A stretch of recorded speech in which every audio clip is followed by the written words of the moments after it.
নমস্কার বন্ধুরা, শুভ সকাল। আচ্ছা বন্ধুরা, বলুন তো, নিজের পরিশ্রমের রোজগারে কিছু করতে কার না ভালো লাগে? সকলেরই ভালো লাগে, তাই তো?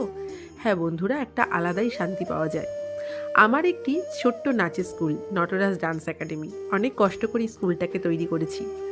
এই স্কুলের মাসিক মাইনে থেকে একটু একটু করে টাকা জমিয়ে বছরের শেষে এই সরস্বতী পুজোটা আমি করি। এই বছর 23শে জানুয়ারি সরস্বতী পুজো পড়েছিল, তাই 22শে জানুয়ারি অর্থাৎ বৃহস্পতিবার আমাকে সব বাজারঘাট কমপ্লিট করতে হয়েছিল। একা হাতে সবটা সামলাতে হয়, এই জন্য আগের দিনই সবটা করতে হয়। আগেই বলেছি তোমাদের যে বড় বড় কোনো দশকর্মার দোকান থেকে আমি জিনিস কিনি না। এই যে দাদাভাইগুলো ফুটপাতে বসে, তাদের কাছ থেকেই আমি টুকিটাকি জিনিস নিই। আমার মনে হয় আমরা যদি তাদের কাছ থেকে কিছু কিনি, তাদের সংসারে দুটো পয়সা হবে, তারাও কিছু খেতে পারবে।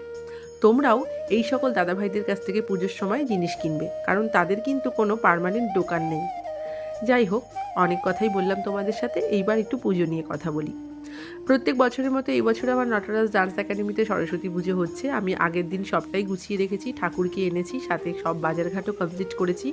আমার মায়ের রূপটা দেখো, খুবই সুন্দর। এই বছর লাল সাদা জামদানিতে ফুটে উঠেছে আমার সরস্বতী মা। তোমাদের কেমন লাগলো তোমরা অবশ্যই জানিও। শুক্রবার দিন আমি সকাল 6টায় অ্যালার্ম দিয়ে রেখেছিলাম, কারণ আমাকে 9টায় কিন্তু ঠাকুরমশাই আসবে, তার মধ্যে সবটা রেডি করতে হবে। সকালবেলা ঘুম থেকে উঠে ফ্রেশ হয়ে চান করে রেডি হয়ে ফুল মিষ্টিটা টাটকা টাটকা কিনেছিলাম পুজোর দিন একদম সকালবেলা। তারপর চাকদা গেলাম আমার ইনস্টিটিউটে। সেখানে গিয়ে আমি কিন্তু সবটাই রেডি করছিলাম, ফল কাটা থেকে শুরু করে পুজোর জোগাড় সবটাই। সব স্টুডেন্টরা আসতে পারেনি, কারণ তাদের বাড়িতে, কলেজে, স্কুলে সব জায়গাতেই পুজো হয়, সব জায়গাতেই যেতে হবে, তারা পরে এসেছিল। কিন্তু সকালবেলা আমাকে একাই সবটা করতে হয়েছে, কিছু করার নেই। আর বাবা আমাকে কিছু কিছু হেল্প করে দিয়েছে। মা তো খুব অসুস্থ, মা পারেনি, তোমরা জানোই। তো সবটা রেডি করেছি, দেখো কেমন লাগছে। পুরো সব কিছু রেডি করার পর মাকে বসিয়েছি আসনে। কত সুন্দর লাগছে আমার একাডেমিটা, আমার কাছে তো ভীষণ সুন্দর লাগছে। তোমরা জানিও কেমন লাগছে।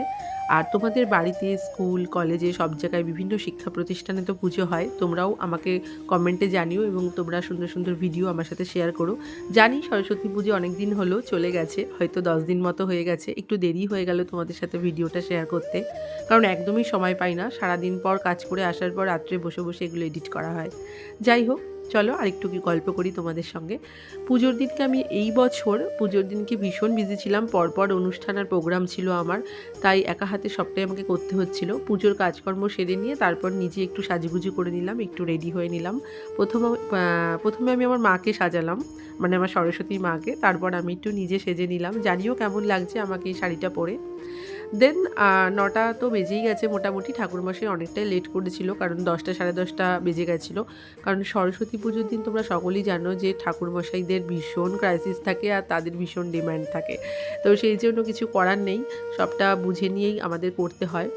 আমার কিছু স্টুডেন্টরা এসেছিলো, জুনিয়র স্টুডেন্টরা, সিনিয়র স্টুডেন্টরা অনেকটাই পরে এসেছিলো।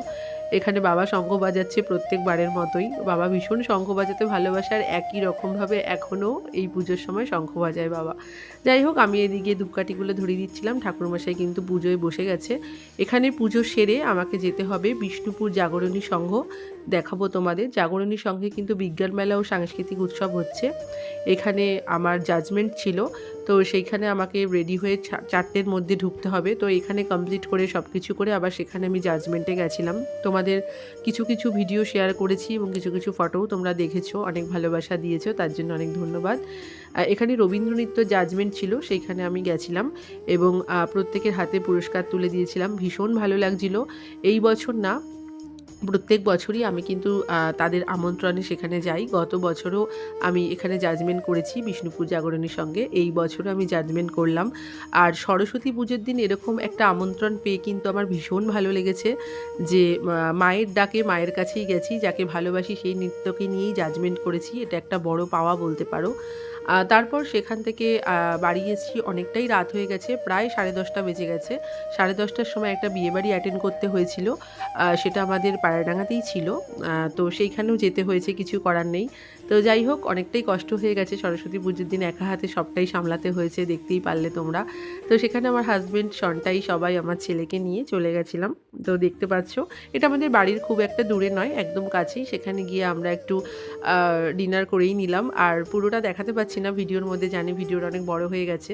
তো 24 তারিখ সন্তায়ের যেহেতু বার্থডে ছিল, এই জন্য 23 তারিখ রাত্রিবেলায় ওর মিডনাইট সেলিব্রেশন হয়েছে। দেখতে পাচ্ছ বাড়িতে এসে কিন্তু আবার কেক নিয়ে এসে কেক কিনে আবার ওর বার্থডেটাও সেলিব্রেশন হয়েছে। তো আমরা তো নারী, আমরা সব পারি। আগেই বলেছি আমাদের সব করতে হবে একা হাতে, কারণ আমরা দশভুজা। আমাদের সংসারও সামলাতে হবে, ছেলেমেয়েকেও সামলাতে হবে, বাইরে কাজও করতে হবে, সবটাই করতে হবে। তো এত সুন্দরভাবে দিনটা কাটালাম, ভাবলাম তোমাদের সাথে একটু শেয়ার করি। এই ব্যস্ততার মাঝখানেই অনেক আনন্দ খুঁজে পাই। ভিডিওটা কেমন লাগলো তোমরা অবশ্যই জানিও। তোমরাও এরকম সুন্দর সুন্দর ভিডিও আমার সাথে শেয়ার করো, খুব ভালো লাগবে। আবার দেখা হচ্ছে তোমাদের সাথে অন্য একটি ভিডিওতে অন্য কোনো দিন। তোমরা ভালো থেকো, সুস্থ থেকো। আজকে টাটা।